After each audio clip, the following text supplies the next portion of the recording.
OMS, un Européen sur 10 infecté d'ici la fin de la semaine. L'OMS constate une augmentation importante du nombre de nouveaux cas de coronavirus et de mortalité liés au Covid-19 en Europe et en Asie centrale. Le directeur régional de l'OMS pour l'Europe a dressé le bilan de la propagation du Covid-19 sur le continent, alertant sur les défis que pose la pandémie. Le haut fonctionnaire onusien a notamment mis en avant la progression du taux d'incidence dans tous les groupes d'âge. L'Organisation mondiale de la santé constate une augmentation importante du nombre de nouveaux cas de coronavirus et de la mortalité liée au Covid-19 sur le vieux continent et en Asie centrale, a annoncé mardi son directeur général pour l'Europe, Hans Kluge. Selon Kluge, au cours du dernier mois, le continent a enregistré 120 000 décès supplémentaires et 10 millions de nouvelles contaminations. D'ici la fin de la semaine, une personne sur 10 à travers l'Europe et l'Asie centrale sera infectée par le Covid-19, des contaminations étant confirmées par des tests en laboratoire, alerte-t-il.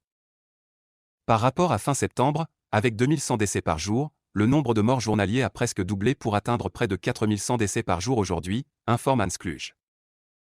Le nombre cumulé de décès dus au Covid-19 a dépassé 1,5 million pour les 53 pays de notre région il y a seulement 2 semaines, précise le directeur européen de l'OMS. Et d'ajouter que le taux d'incidence du SARS-CoV-2 étant à la hausse dans tous les groupes d'âge, le plus élevé est observé ces derniers temps chez les 5 à 14 ans.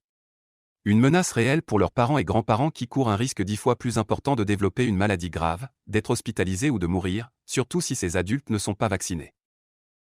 Ne pas obliger à la vaccination sans consulter la société. Afin de faire baisser la transmission du virus dans sa zone de responsabilité, Kluge a formulé 3 appels et proposé de mettre en pratique 5 mesures stabilisatrices.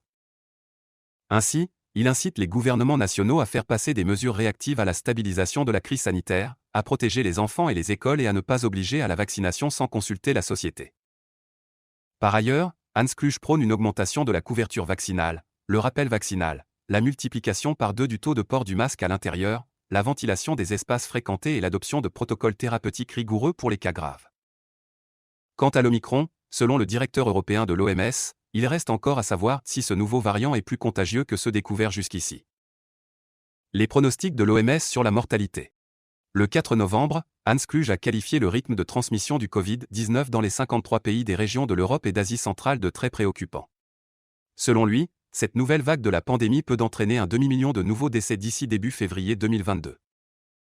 Certains spécialistes français considèrent un tel pronostic bien réel, mais pas inéluctable à condition d'accélérer la campagne vaccinale dans les pays présentant un taux de vaccination faible. Pour d'autres médecins, ces annonces de l'OMS sont plutôt fausses, car il est difficile d'anticiper la situation sanitaire à plusieurs mois, l'Europe étant très hétérogène. Ces professionnels expliquent ce type de pronostic, qui terrorise la population, par la volonté de l'OMS d'attirer plus l'attention sur ses activités et son existence.